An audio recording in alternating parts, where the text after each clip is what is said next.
afternoon. This is the last session of the day. The only thing between you and free drinks out in the exhibition hall is the user profile service. So we'll try and get it done in about an hour, which could be interesting. Just some introductions. My name's Kimmo Forss. Oh, no, hang on. We're identity challenged. My name's Harbar. I'm just a SharePoint guy, basically. And that's really all I've got to say about that. I actually come from an application development background, so that's the root cause of all my main problems.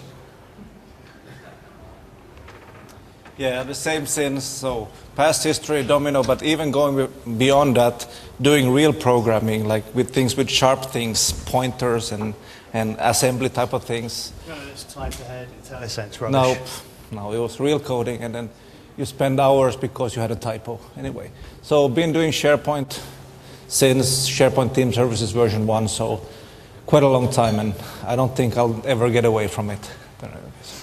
Yeah, so Kimmo and I have been working on and off together for a long time, let's just put it that way. But this is the first time we've actually done anything like this together, so it could be quite interesting. Yeah. So what we'll cover in this session for the next hour or so, we'll take a look at some identity management fundamentals, if you like, things that even though they're not directly related to the configuration of the infrastructure or the management, the operational management of the infrastructure, it's fundamental that we, as SharePoint people, understand the challenges in this space. Then we'll talk a little bit about the architecture of the user profile service application itself, really from the point of view of the lessons learned in the field in the last couple of years. How many of you were here in the first two sessions earlier today, the PowerShell sessions? Okay, good number of you. So I'll spend a little bit of time just showing how we actually provisioned the user profile application and the sync service instance. Obviously that's up and running now, but I'll show you the script snippets and walk through why we have to do it that way and what the other gotchas are there. And then we'll look at how we augment user profiles with data from BCS and also do some export stuff as well. And these are the two most commonly requested demonstrations from the conference last year, and that's just why we focused out of curiosity, how many of you have had issues with the user profile service application?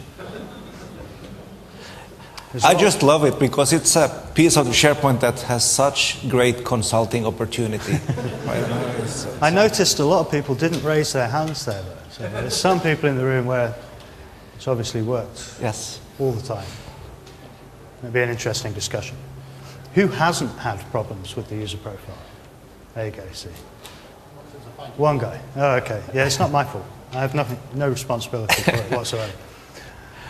And we'll finish up with some tidbits around just deployment things we need to think about, which are perhaps a little newer than some of the material you might have seen in the past.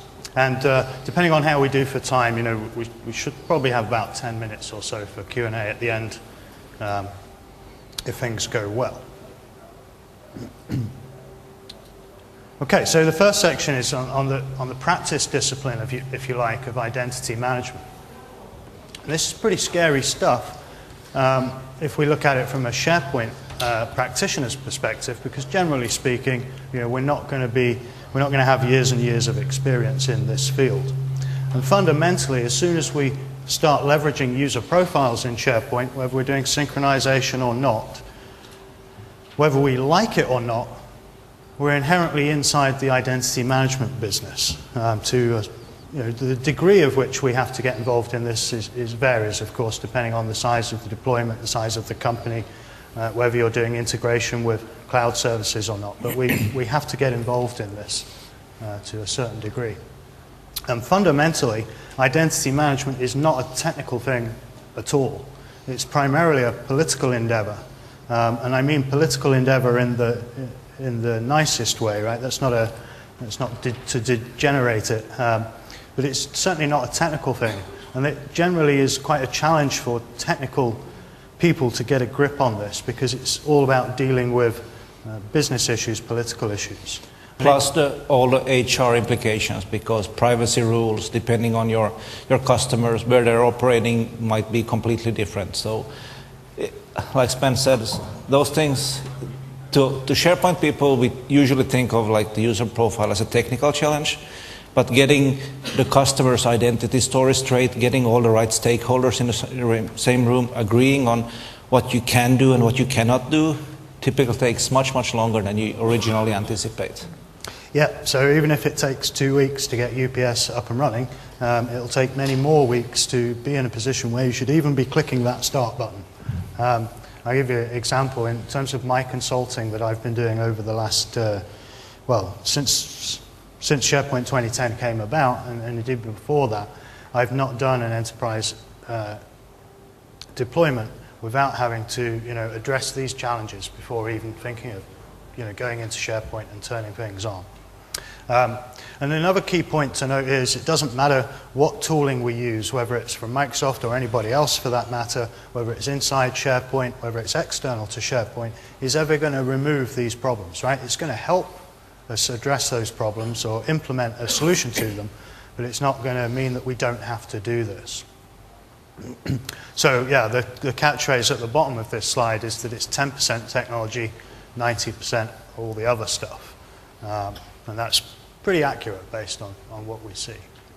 So some of the common challenges or primary considerations in this space, not all of them, but the main ones that we need to think about.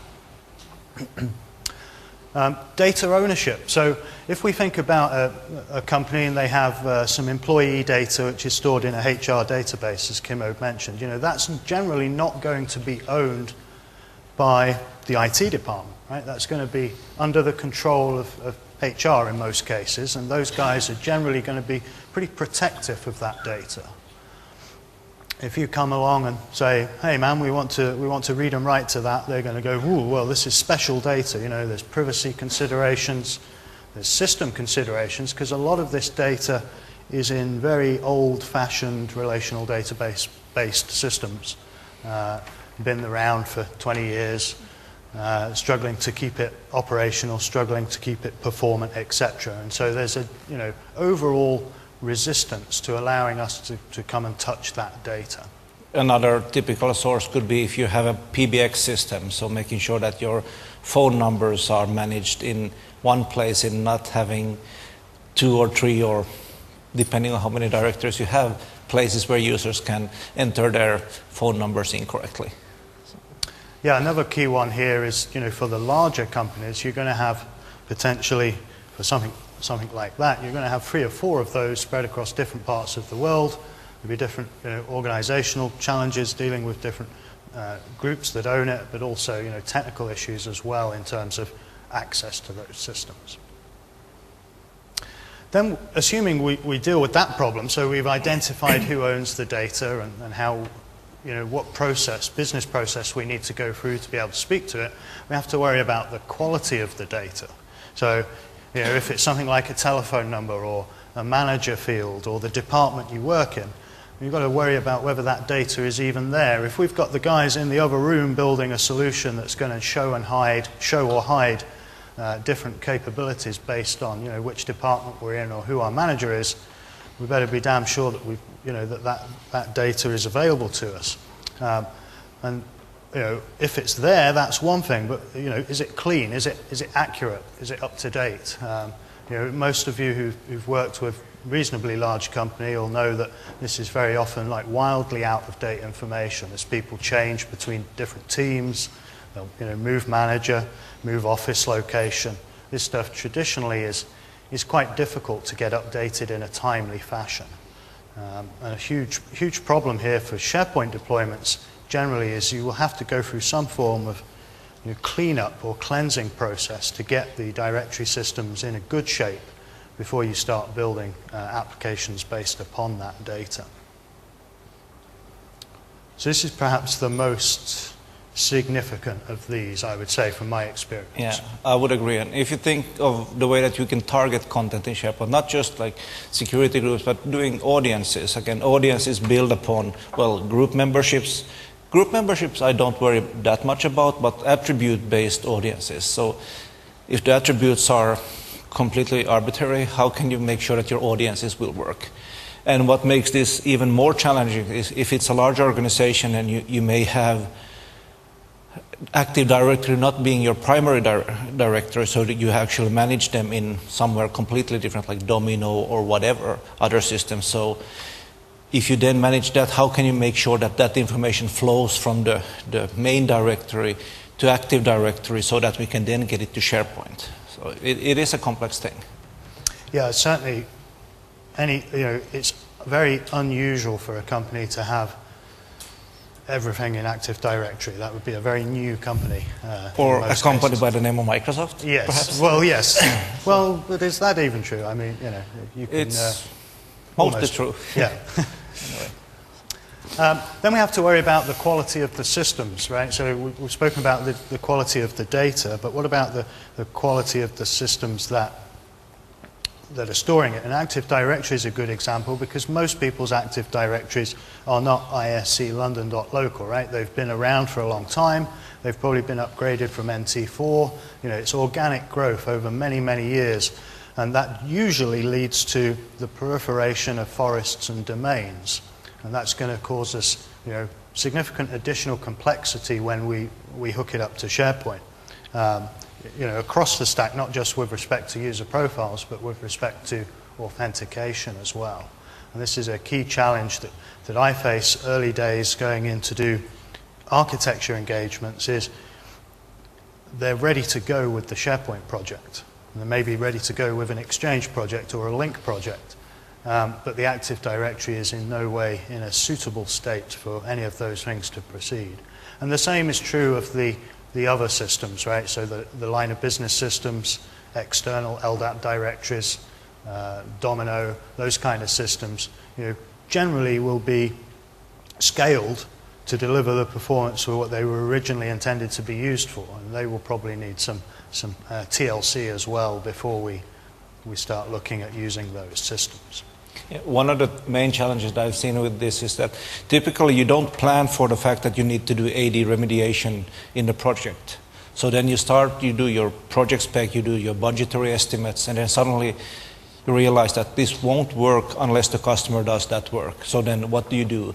Ask them for more money, or try to squeeze it in and do a half-baked job on doing AD cleansing, which is actually even worse than not doing anything at all. So again, the key thing in a SharePoint engagement should be that before even embarking down that journey, actually do an AD assessment where you would actually make sure that you at least have the key attributes populated before you even start to do this.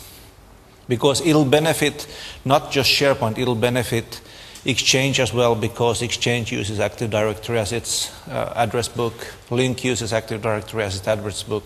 So the better the quality is, then the better the quality of your address books are as well. Yeah, and it's definitely not something that you can do later, right? If anything like this crops up on a project, right, the customer has set the budget for the project before any of us show up, right? And then we tell them what they need to do, and obviously that wasn't in the budget. And the common sort of response to that would be, oh, well, we'll sort that out in 6 months' time. And that's a recipe for disaster as well. And then lastly is access control.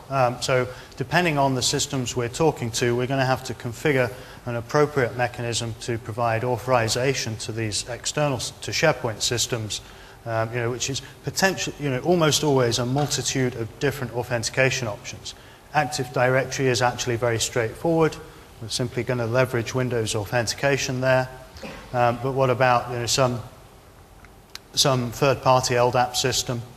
That's going to have to use an LDAP bind. There's going to be security considerations about what credentials are used, how they're passed over the network, etc. And this can actually be a real problem, because the first three are less technical, I guess, and they can be.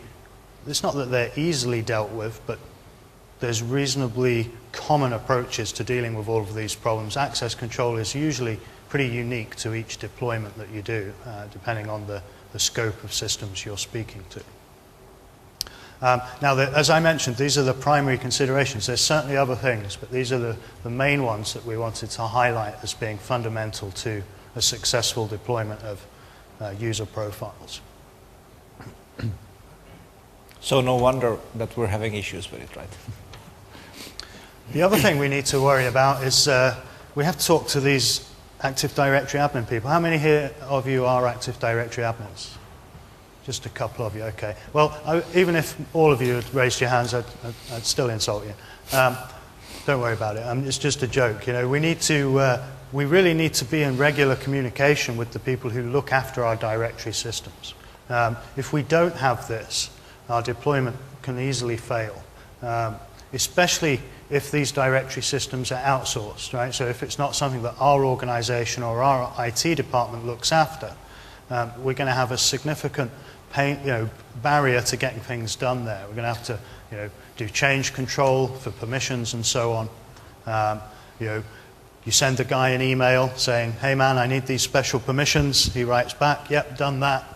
You try and do it, configure SharePoint, nothing works. It's because he hasn't done it, or he's done it on the wrong account. He didn't know what it was that you wanted in the first place. All of these kind of things. And of course, the default answer you'll get from a directory service administrator is no, right? Whatever it is you ask for, the first answer you're going to get is no.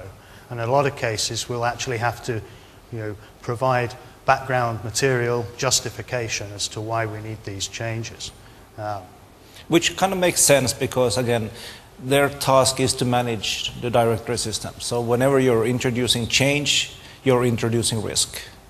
And most people tend to be risk averse when it's something like directories. So again, they should be conservative, but they should still be reasonable in the way that you can actually say that, well, actually like the data cleansing, I haven't seen an admin that would be against the data cleansing.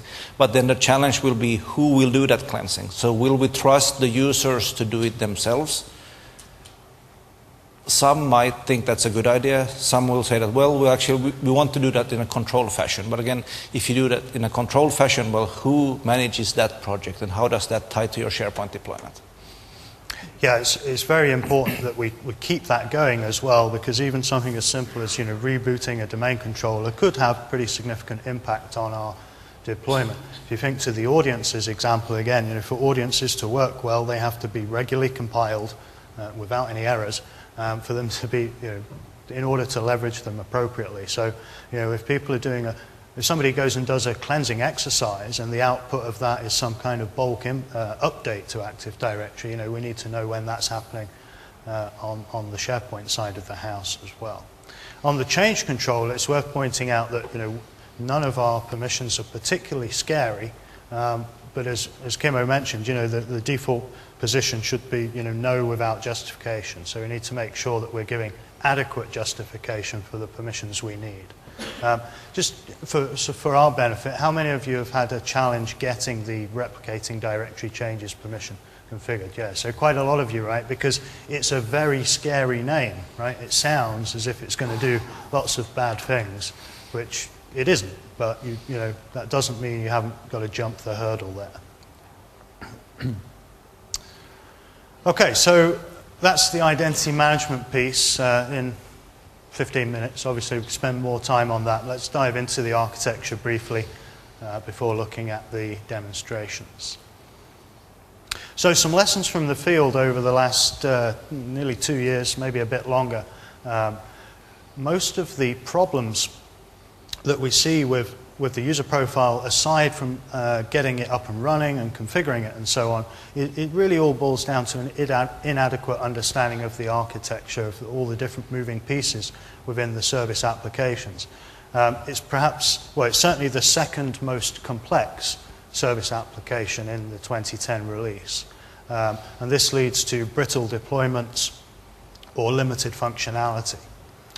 Good examples there would be inadequate high availability and disaster recovery in a large environment, and also functional limitations like the inability to appropriately scale social deployments that leverage the social tagging features that we have within the application. We have to remember that the features of the UPA and its design constraints actually drive our deployment options. So a good example would be if we are a global company and we have 3 different data centers around the world, how are we going to deal with making sure that all the profiles are in each of those 3 data centers? And we have some, a pretty strong design constraint that we cannot actually publish the UPA in that scenario. And so that's actually going to drive us down a road which means we have to deploy in a certain model and we have to accept the design constraints it places upon us in terms of functionality.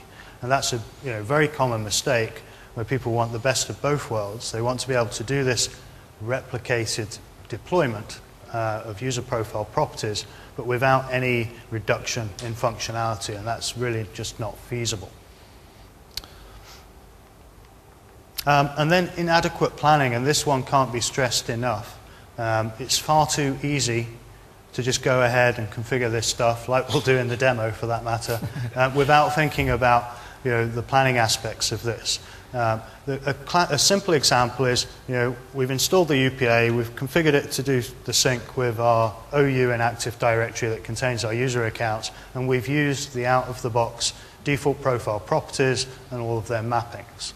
And now we decide that they weren't what we wanted at all. The ones that Microsoft have given us, aren't appropriate for our business.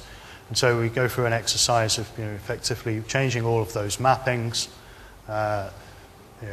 changing the direction of some of the properties, etc. And that's actually, it's not a lot of work, but that's something that if it's planned up front is going to reduce our churn significantly. But we also need to think about things like privacy. Different regions will have different or different privacy regulations for personally identifiable information and those kind of things. And also the operations. So it's very easy to get it set up, run once and then walk away, but how does the operational service management team keep this guy running in a healthy fashion over a long period of time in production? Yeah, and some of those operations that you have to do are unfortunately that you have to do things manually. And whenever you do manually, the difference between manual and script-based is that scripts will always fail the same way until you get them right. So with manual, you never know the outcome. So if someone is doing their job, paying attention, doing the stuff really diligently, they might be able to configure everything right. But whenever there's manual clicks, it's so easy to make a mistake. And that's what we've seen quite often to be the root cause is just human error. Yeah, there's a chunk of stuff inside the UPA that we cannot automate via PowerShell in a supported and reliable fashion, which means we have no alternative but to be pointing and clicking, and therefore, the risk of human error is obviously increased there. Okay, so let's have a quick look at the user profile subsystem. You may have seen this diagram before, but basically it's a lot of things. You may have seen the diagram before. There's a lot of things that can go wrong. And this is really where most people kind of get things mixed up, where we have these two service instances. So over on this side, on the left-hand side, we've got the user profile service instance. And this is the guy that's responsible for most of the work when web applications are displaying the welcome menu, when we're working with profiles in the UPA management and so on. This is the guy that's doing all of the main body of the work. The service application itself, the box in the middle, isn't doing anything at all, really. This is just a logical container which contains configuration settings. This is what we work with in UPA management. We've obviously got our free databases at the bottom, our free data stores. And then on the right-hand side, or towards the right, we've got the root cause of all our problems, right? The user profile sync service instance, which effectively is a SharePoint wrapper for the Forefront Identity Manager product, or a cut-down version of that. Also got a directory system in here. It's SharePoint, so most things are effectively kicked off or initiated at least by a bundle of timer jobs. Some related service applications here. So if we want to do people search, obviously we need search. And if we want to use a thing called taxonomic properties, we need the managed metadata service. And the lines or the arrows, that attempt to show the service interaction between the different components. And we've got a fundamental problem here shown on the diagram. Anybody shout out what's wrong with this diagram? Yep. Exactly, yeah. So this line here, despite it being a service app and being service-oriented and all that goodness, we have a direct SQL connection between the web app or the proxy in the web app to the profile database, and that's one it's of a multi-tiered application. A multi-tier app with just 2 tiers. An n-tier application. Where n equals 2 always. Yeah, so that's a huge design constraint. If you've ever wondered why SharePoint web apps are so slow to load the first time you go to them, here's a tip. Go to the proxy group configuration and remove the UPA and time the difference between when UPA is in the proxy group and when UPA isn't. And it's a lot slower when it is, and this is the reason. It's also the reason we can't publish this guy over the wide area network as well. So just one example. The other thing to point out here is the lines are different colors. Not very good. Should have made them a bit bigger, but basically we are going to use a different account to speak to our, oops, there's a speaker there, to our directory service as we are to run the services. And that's a key point of misconfiguration in the field as well.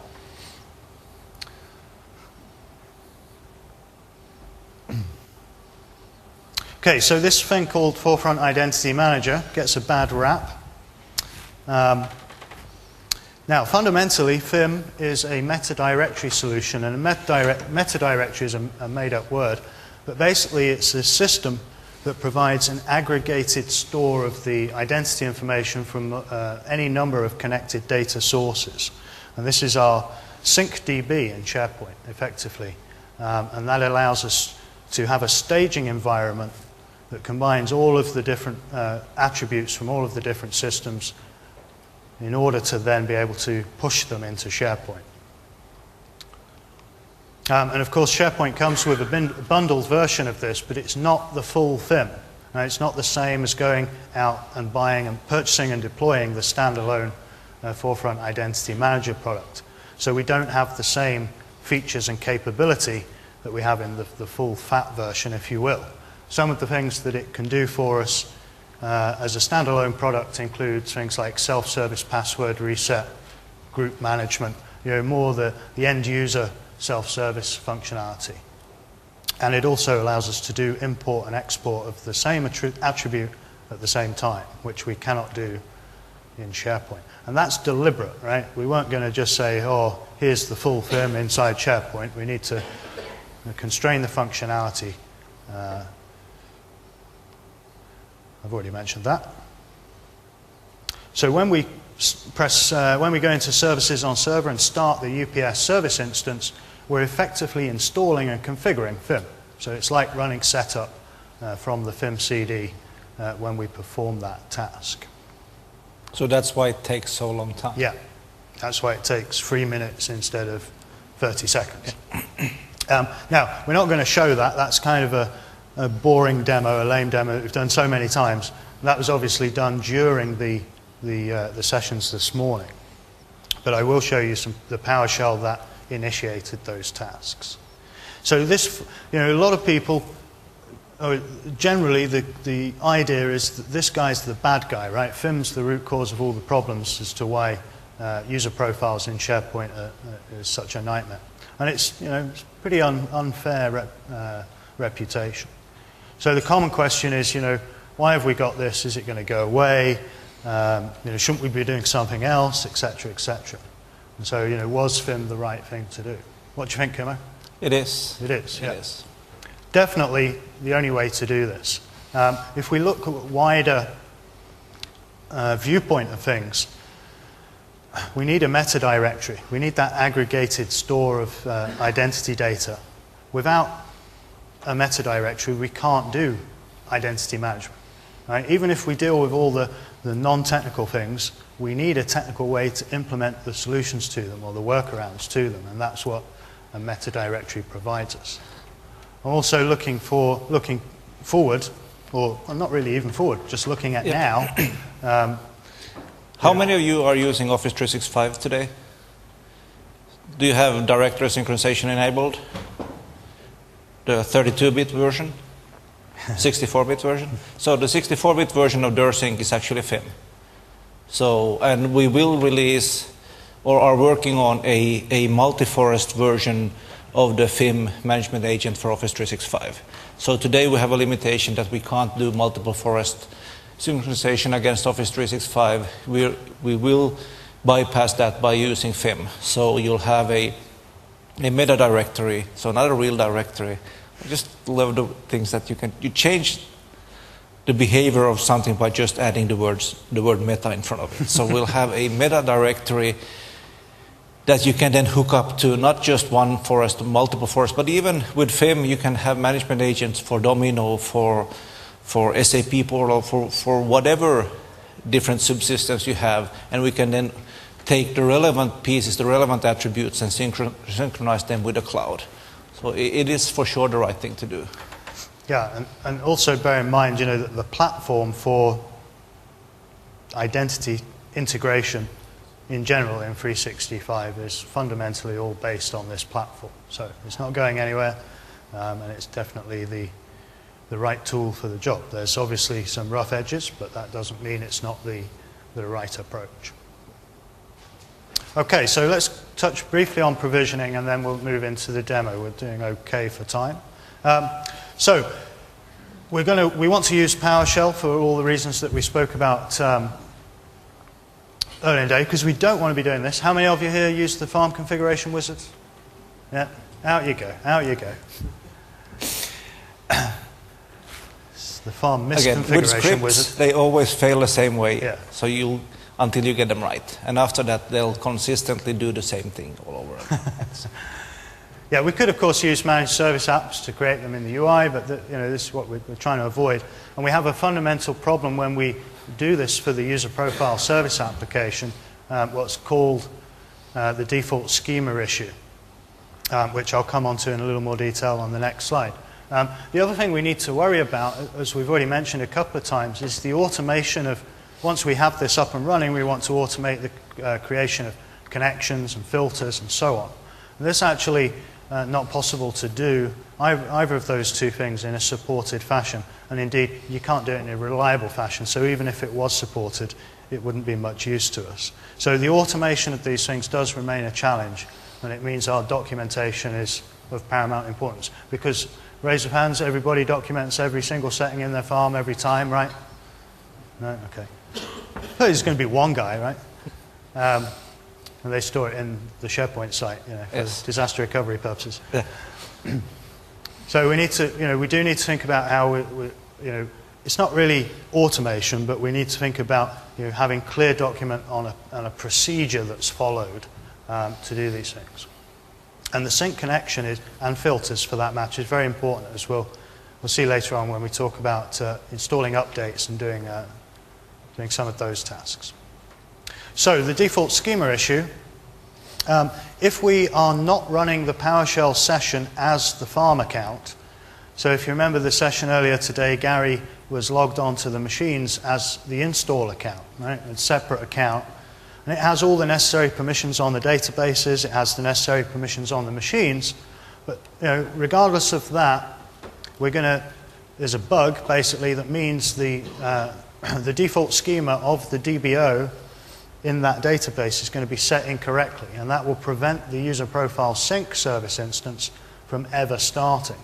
If we get into this situation, the only way we can fix it is to basically throw away the UPA and do it again properly, as it were. Is it a bug or is it a SharePoint Trivial Pursuit question?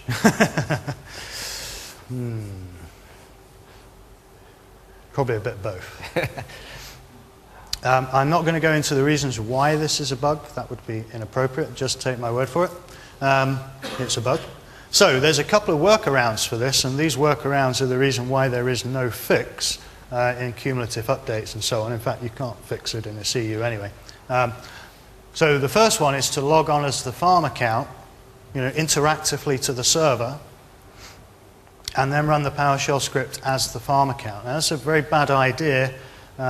Logging on as the farm account is a very bad idea, because if you log on as the farm account, you will get significantly different behavior than if you log on as a regular user or regular farm administrator. Across the whole scope of the product, you will see wildly different behavior. So if you do everything as the farm account and it works, that's not a validation that it will actually work for regular users either in terms of operational service, but also end-user functionality. So we definitely discourage that. And if you see a demonstration where in the top right of the welcome menu in SharePoint it says system account, you know somebody's logging on as the farm account. So that's one way we could fix it.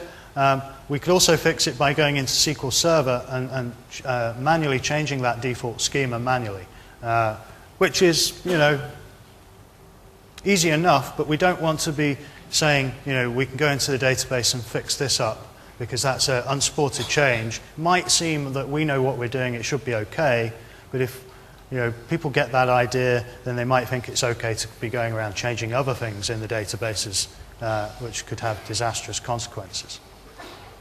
So a couple of solutions here. If we don't have user account control enabled, such as what Gary was doing this morning, because we disabled UAC to make our lives a little bit easier, not just for this problem, but in general, we can use a PowerShell commandlet called getCredential and PowerShell commandlets called getCredential and startJob. These are nothing to do with SharePoint. These are just regular PowerShell commandlets. GetCredential will call that with the farm account, so it will prompt us for the password, and then we'll start a job under the context of that of the farm account. So we're simulating the interactive logon without actually doing it. And then if we are in UAC environment, we can do a similar thing. This time we're going to use a commandlet called start process, because there's no way in PowerShell, the current release of PowerShell, to start a job without it being under user account control, which is actually fixed in Windows 8, but we're not there yet. So this is the example of how we do this. The first thing we'll do is we'll create a snippet file. In my case, it's called UPA creation.ps1, and then we'll simply use the commandlet there that creates the new service application. And we might have other parameters, but I've deliberately sort of cut out the useless information in there as well. You would probably have some error handling in here, some of that stuff that Gary was talking about for robustness purposes. And then within a different script, we're going to first of all get the credentials of the farm account, prompt the user for the password of that account, and then we will run the script using user account control elevation, which is this line here. So that'll pop up one prompt for the password, another prompt to say, are you sure you want to elevate, which you could pipe in the input if you wanted it as part of a no interactive script as well. So that's fairly straightforward, and this will avoid that default schema issue. So anytime we are creating this guy using PowerShell, we need to use an approach similar to this. So that's the UPA. And then we have the user profile sync service instance, which is a little more convoluted. And there's no bugs or issues here. We just have a slightly more complex code in the middle where we have the get SP service instance and then start it with the same properties that we would actually fill in the UPA manager or in the start service on server. So both of these snippets are, obviously reusable, and that's how we've gone ahead and got this guy running inside the environment earlier today.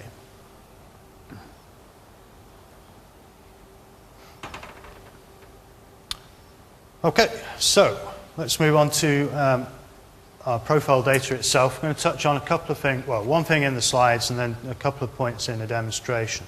How many of you have used BCS to augment your user profiles? Okay, that's interesting. Yep. It's not many. So we can, assuming we've already imported some user profiles from a primary source, such as Active Directory, we can then use BCS Data to add additional properties from a line of business system. And this is going to allow us, we can only do import from BCS Connections. We can't update the line of business system. Just like everything else, it's read only by default. In this case, that's our only choice. It'll only run and also, it'll just update existing ones. So you'll have to have the user accounts already imported in order to use BCS. It runs on the full import only, which is a scheduling challenge, because we, out of the box, SharePoint only schedules the incremental sync, so we'd need to look at a Windows schedule job for scheduling the full import. And we can have single or multi-values, so if we want to populate something like a department field, for example, department property, so you can be a member of more than one department. That's the scope of our ability here. And you can just see a screenshot, which I'll show larger in the demonstration. So the steps to get this set up, we're going to use SharePoint Designer to create an external content type. This is standard BCS stuff. And sadly for us as IT pros, we still need to know and love SharePoint Designer. Once we have that external content type, we're then going to go ahead and configure the security on the content type so that the service account that's running the sync service instance, which is the farm account, can actually get to that data, which is what this screenshot shows here. I'll walk through these steps in a second. Then we can go ahead and create a sync connection inside UPA and add or edit our property mappings, and then go ahead and actually do a synchronization and hopefully bring over the properties. So it's a fairly straightforward process, but we've got these 3 different points of configuration.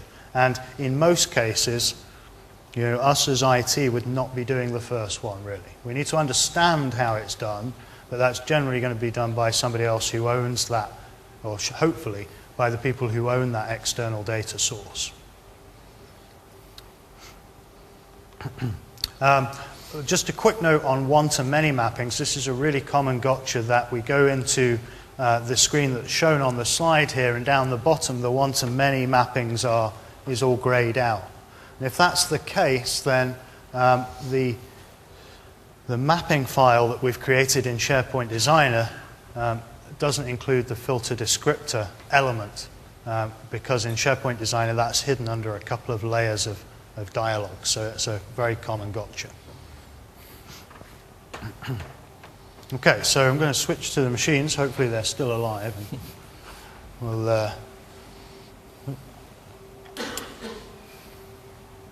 okay.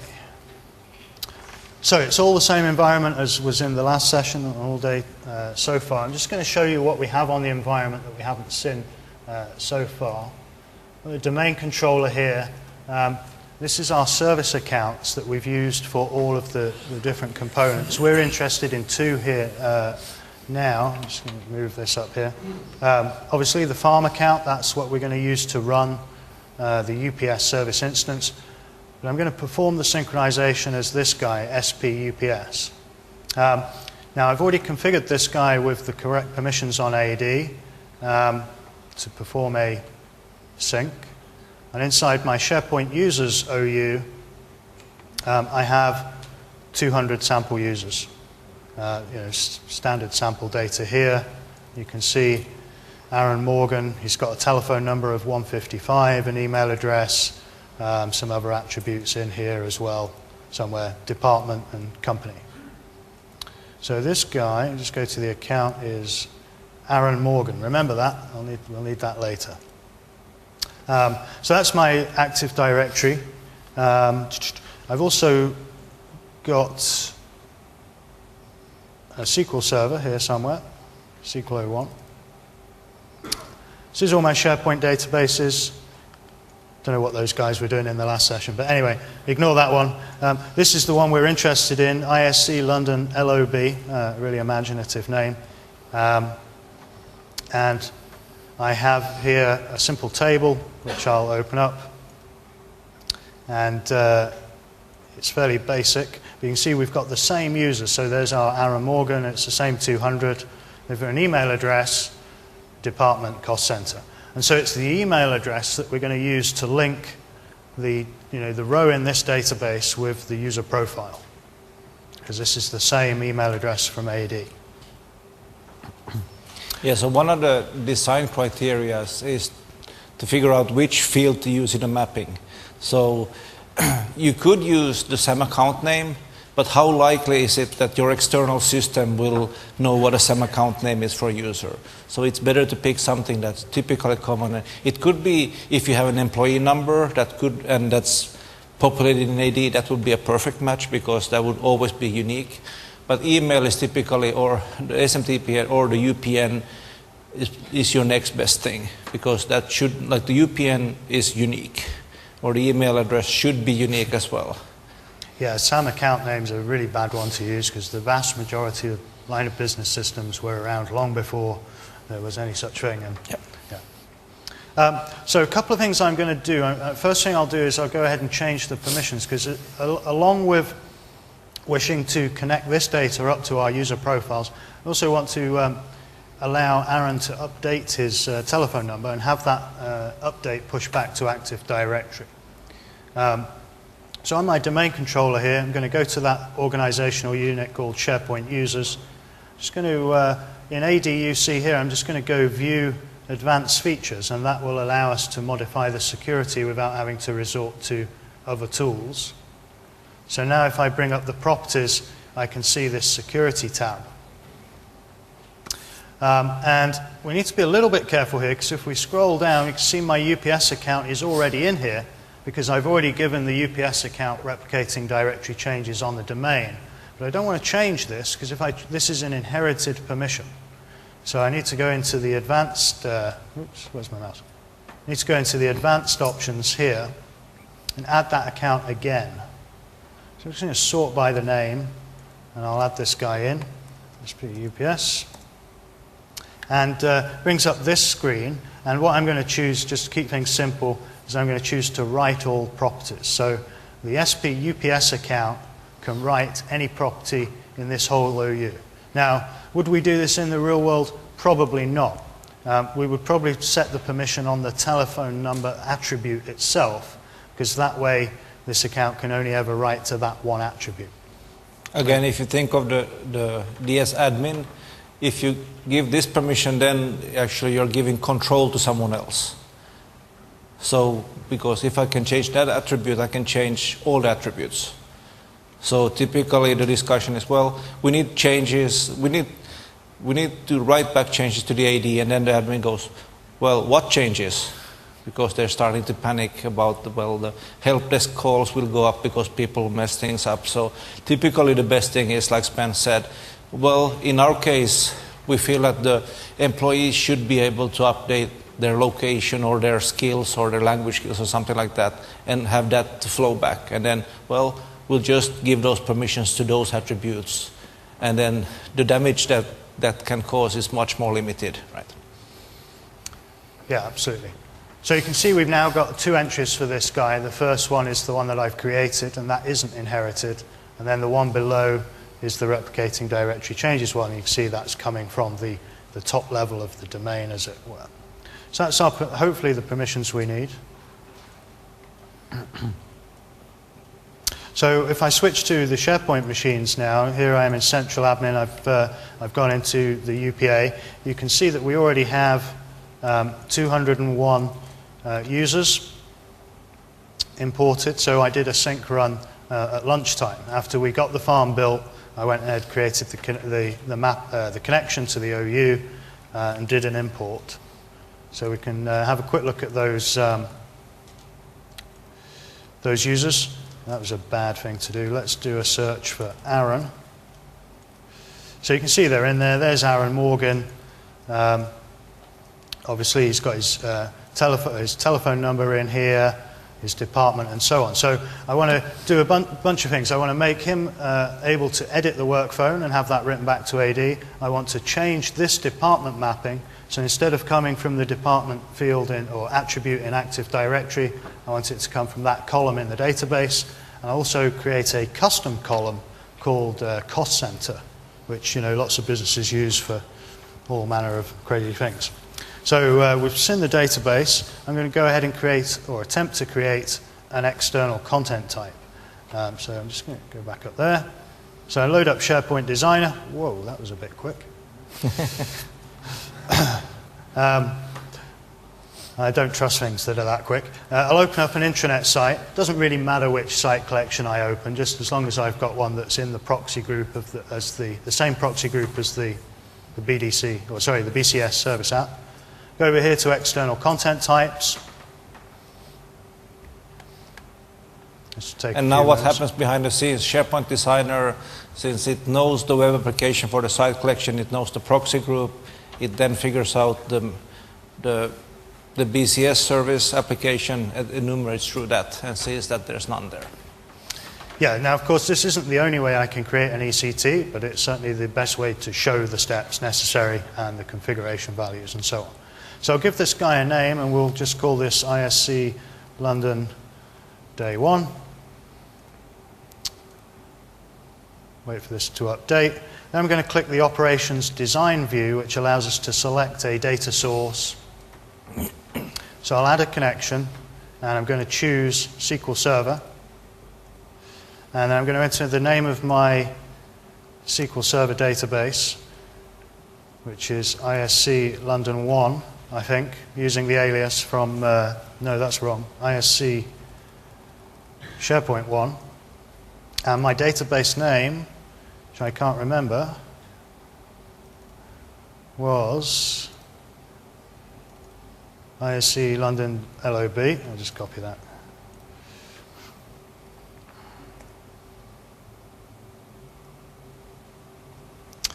And I'm going to choose to connect with the user's identity. Now in this case, what that means is the identity that's running the sync service instance will be used to speak to that database. That's the farm account, in our case, and the farm account should already be added in here. Yeah, so there we go, the farm account's been added in with read permissions on this database. Oops, wrong screen. And it doesn't work, something wrong with the alias, so I'm going to cheat and do SQL 01. There we go. Oh, that's interesting. We've got 2 now. Try the first one. So this is the table that I'm interested in. I'm going to right-click on this guy, and I'm going to choose to add a new read item operation. This is all I need for this. I'm going to just do a one-to-one mapping for both of these columns. So I just need new read item operation. Click OK. I get this wizard. I'm just going to click Next here. Now what I'm going to do is, remember the email address is our unique ID. That's the thing that's going to link it to the profile. So I'll click this guy and I'm going to choose Map to Identifier over here. It changes it to a little key icon there. Click Next. Do the same thing in the return parameters. Changes it to a key. Finish. And I'm going to hit Save. And this should hopefully do the business and save my ECT back. Now, what we would normally recommend at this point is we go ahead and test our external content type in some team site somewhere. We're running a bit short on time, so we're just going to try and do it without that and assume that I haven't made a mess of it, and then Kimmo would come and fix it. So we can get rid of SharePoint Designer, and now I need to go to the BDC to set the permissions on that external content type. So it's over here. You can see that we've created it. I get the little context menu here, and I'll choose Set Permissions. And I'm going to add in the account that that's running the synchronization, which again is the farm account, which is SP farm. And I'm going to provide execute and set. So these are the 2 permissions, the only permissions I need to do this for the import. I'll click OK. And so at this point, I'm hoping that I'm okay to go ahead and create a sync connection using that content, that external content type, and map the parameters. But it won't actually fail until I do a sync run. So you kind of have to go with a leap of faith here. So a couple of things. I'm going to change the export direction of the work phone property, and also set up the BCS connection. So I'll do the BCS connection first. Here you can see the one that we already have for our existing users. So here we'll just call it ISC London, oops, BDC. Choose BDC for, it's interesting, it still says BDC in here. Anyway, it really should be BCS, right? But anyway, never mind. And now you get the little picker. I can select that content type that I just created. And there we go. And you can see it's now saying connect user profile to BDC entity as a one-to-one mapping. And if we've done things properly, we'll see this list of the SharePoint profile properties available to us. If we haven't done it right, we would only see 2 properties in there, 2 SPS properties. So this is a good sign, but it doesn't guarantee that it's going to work. And so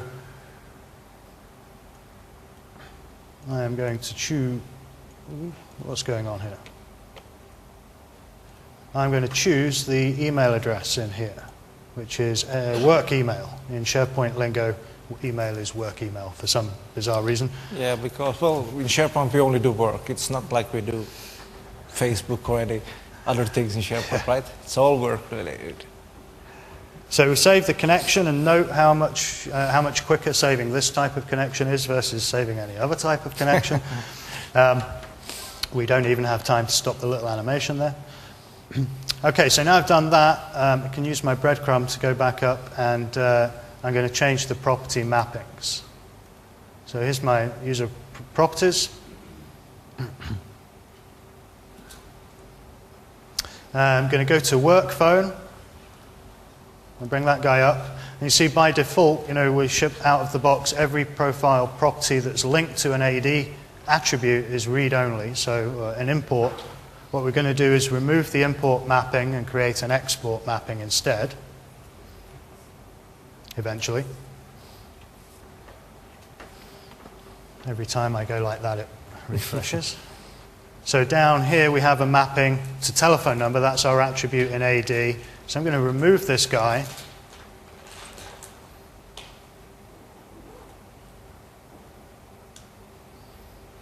And I'm going to add it back in, telephone, not that one, telephone number, and change the direction to export.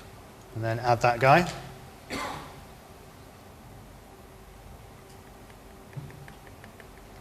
And then I need to remember to click OK to actually save that change, which is a pretty common gotcha. And then I'm going to go ahead and edit the department property and change that from being hooked up to the AD attribute to being the database, the BDC connection.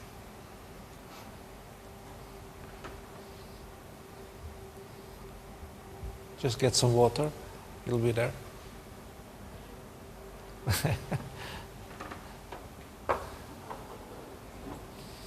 Not sure why this is taking so long. There we go. So the department one is next. That's this guy here. Basically do the same thing, but this time just do an import from the external content type.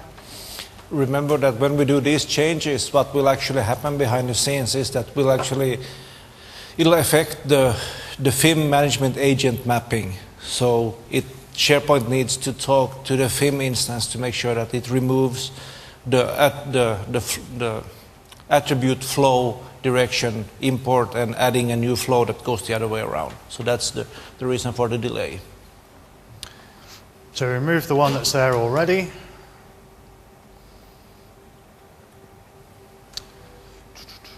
And also bear in mind that this central admin is running on the SharePoint 02 machine and our FIM instance is running on SharePoint 03. So that's another reason why that's a little slower than perhaps you might expect. So I'll select my BDC connection and it will refresh. Now I have the columns from my database. Now this is a good thing because if the permissions weren't correct and stuff, I wouldn't see anything other than SPS distinguished name in here. So I can select department and note that it's trimmed this, so I can only select import here. Click add. And also you didn't see the email in the list. It would be kind of pointless to import the thing that's already the key. Right? Yeah, you could kind of get into an interesting situation there. So click OK. Notice this one's actually quite a bit or at least in terms of that last step, was quite a bit quicker. So we might go five minutes over time, but that's no problem. It's just beer, right? So did you add the cost center property? I haven't done that yet. So go ahead and create a new property, a new custom property.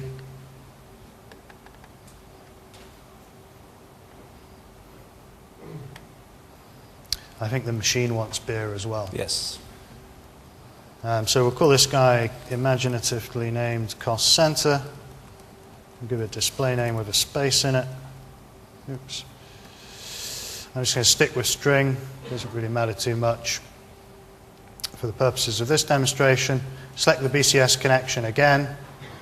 That'll refresh. Then I've got my cost center. Do the import. Add that guy. Click OK.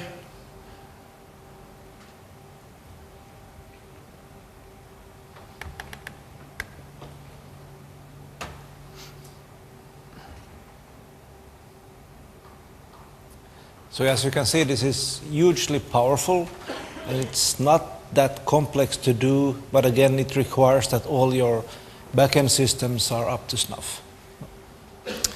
And then one last thing before I do the attempt to do the synchronization is, I'm going to simulate going in as Aaron and updating his telephone number. So we'll change him to be 999, just for a laugh. And so hopefully, that will get updated in Active Directory once I perform a synchronization. Now, all of the things I've done, I've changed the property direction of one property. I've added a new one and changed the mapping of the department one. All of those types of things are what's known as a schema change, and therefore I need to perform a full synchronization for that to take effect. Of course, I need to do full sync with BCS regardless. So I'm going to go ahead and start full sync. And this is kind of the moment of truth, or the moment of embarrassment, depending on which way you look at it. I'm just going to open up the ULS viewer here so that we can see what's happening,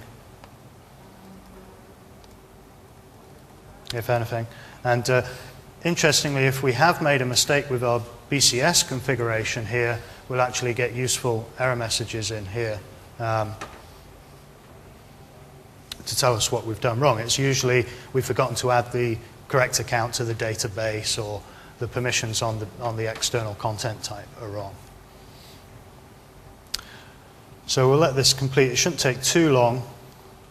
Famous last words. Didn't you have 201 profiles? I did, yes. So we seem to have magically created a new profile somehow. Good question.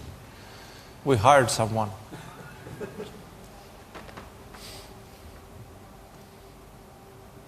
It's not that one.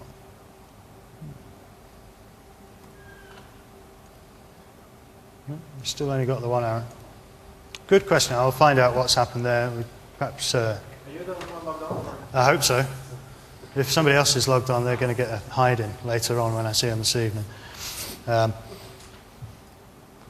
So we can see actually here in the ULS, because we're running a reasonably up-to-date build of SharePoint, we're getting more information in here than we used to have, because they've increased the amount of data that's pumped back from the FIM product into SharePoint.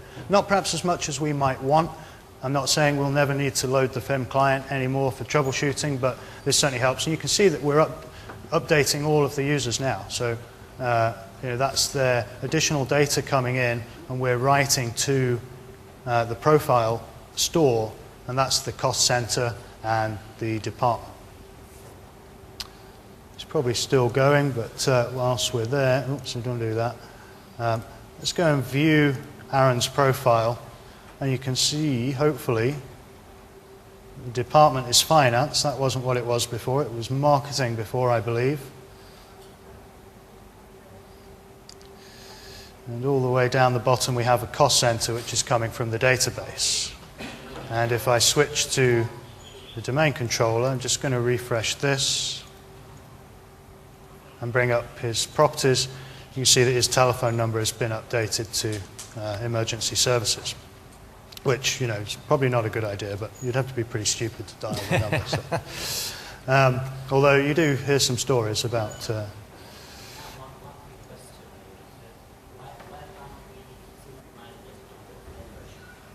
I'm sorry, say again?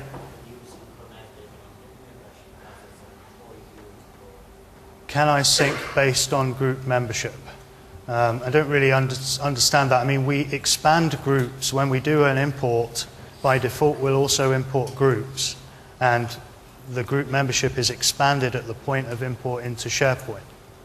So we can make decisions, you know, therefore we can use groups in things like audiences. But we can't select groups as a container in the sync connection, because that's not an efficient way to speak to a directory service to find out what group of users we want to sync with. That's a limitation of FIM. It's not really a limitation, it's a design approach of FIM. So we can't, if that's, I'm not sure if this is answering the question or not, but that's why we can't select a group. Yes, because, yeah, in 2007 we used a simple LDAP bind. Now that was good because we could do pretty much whatever we wanted. It was bad because we could do pretty much whatever we wanted. And it's very inefficient to, most of the LDAP filters, the LDAP queries that we used in 2007 were extremely inefficient. Now, I'm not arguing the point that yes, you could do things that now are more difficult to do, and indeed in some cases impossible. But yeah, it's a bad approach in terms of selecting a group of users from a directory system. And that's why FIM doesn't do it, therefore SharePoint also won't do it. So just briefly, just going to go back here using the breadcrumb, make sure that it's actually finished. Don't know where my, additional user come from. Perhaps Marilyn Monroe's been added to the system behind the scenes I don't know about. We'll find out what happened there. So, fairly straightforward demo. Everything worked, which is quite good for late on the afternoon. So we'll spend another 5 minutes with the rest of the slides, and then you're free to grab a beer. So a few deployment tidbits. Certainly not all of the things that we could talk about, but just a few things that are perhaps timing-wise more relevant. The first one is around what we imaginatively have titled major farm lifecycle events. So this is doing things like installing a cumulative update. How many of you have religiously installed the latest CU every time that the day they come out? Nobody? How many of you used to do that and have decided not to? Yeah. These things can be pretty painful, right? But as far as the UPA is concerned, when we install a cumulative update, sometimes we're also going to update the version of FIM on the machine. That's cool. That gives us new capabilities, faster sync, and so on. But because of that, we need to re-provision the UPS service instance after that event. And the reason we need to do that is if we change the bits of FIM on the file system, but we don't update the syncdb schema to reflect the same version change, we'll have a schema that's out of date with the components that are calling it. And that will lead to numerous failures. So because psconfig, our mechanism for deploying the cumulative update, doesn't know what the syncdb is, we have to make that change to the schema when we start the UPS service instance. And I've got a little screenshot here of the ULS of provisioning the UPS, and it's these steps here that are responsible for fixing up the schema or making any changes to the schema. So that's why we need to do this. And the recommendation is that we do it after the installation of every cumulative update, even if the bits of FIM don't change. Remember, it's just the service instance, it's not the service application. Yeah. And by doing this, we won't lose any data. So if I've already created a sync connection, all I'm doing here is when the cumulative update is finished installing, UPS will be stopped. I hit start, enter the password in twice, it'll go. And it'll reuse the existing SyncDB. Obviously, it needs it, otherwise it won't be able to update the schema. So we're not losing any data here. We're not losing our connections, our filters, and so on, thankfully. Another one is backup and restore. How many of you here use the out-of-the-box SharePoint 2010 farm backup? Anybody? Nobody willing to admit it? Okay. So if we do use that, UPS will be stopped, but more so will be unprovisioned effectively. And that means that we need to reprovision it when the backup is finished. Now, with the out-of-the-box thing, out-of-the-box capability, it takes care of it for us. But depending on which third-party backup solution we may be using, that might not be aware of the need to do this. It might not take care of this for us. So we need to remember to check this as part of our backup process. And of course, when we do the reprovisioning, our farm account must be a local admin. Okay, so if we're removing the farm account from local admins, which would certainly be a recommendation, we need to make sure that when these lifecycle events are happening, we're adding it back in. Again, that could be a change control problem potentially if you don't have console access to the machines. SyncDB, this guy can get very big. Even though it's a reasonably small amount of data it stores, there's a lot of churn in that data. As we've mentioned, it's a temporary staging environment that is frequently written to and read from. And so it can grow pretty large very quickly because we don't have inside the database, until very recently, the stored procedures that are necessary to clean it up. So you might find on the internet, on the tubes, some little bit of SQL script that unfortunately found its way from a support case to some punter's blog. This is not supported. You can't run this script. In fact, if you're running one of the recent builds of SharePoint, it won't work anyway. It won't clean up any of the junk. So in the February, this year, the February CU includes those stored procedures. So if you don't want to be manually looking after this, by reprovisioning the SyncDB, install the February 2012 CU, and that takes care of the problem for us, finally.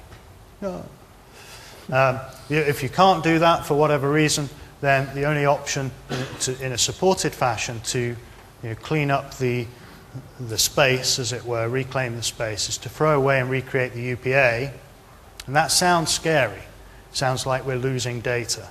But we're not losing that much data. We can reuse the profile and social databases. We're not deleting them.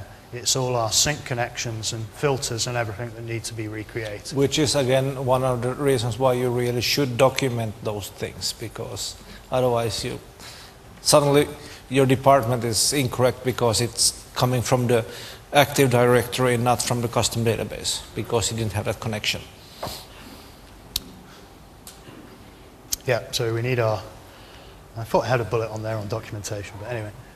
Just some recommendations to wrap up in general. Don't try and change the service account of UPS to run under something else, right? It's not going to work properly and it was not supported. It has to be the farm account. Use a different account for running the service and performing the sync. Make sure you validate the directory service permissions before you start fiddling around in SharePoint, especially if you're in that outsourced scenario, right? If they've done that stuff wrong, it doesn't matter what you do in SharePoint. It's never going to work. So get a screenshot or some other validation of these permissions being set correctly before you start trying to configure SharePoint. I have a script, a PowerShell script, that will run and tell me, based on whatever the farm account is, whether those permissions have been applied. So you can use a similar approach as the first step before you start doing anything in SharePoint. As Kimmo mentioned, documentation is really important here. It's not a joke. If we don't have this stuff written down, we won't be able to recreate it in the disaster scenario and so on. We can't migrate our property mappings and filters from 2007. Just kind of talking to the gentleman's question earlier. We have to start again to try and get the same end result using the new filters in Vim. And don't try and do any kind of type wackiness, because we're strongly typed. in 2010, whereas we weren't in 2007. So we could do tricks like, cast a date to be a string and stuff like that to do certain mappings previously. Those will not work in 2010. And try and have as few connections as possible. Not always possible, depending on our scenario. But that's us for today. We will talk a little bit more about directory synchronization and identity integration in the cloud sessions on Wednesday, when we get to the cloud-focused sessions. Otherwise, you are free to go and enjoy the vendor exhibit. Thanks very much.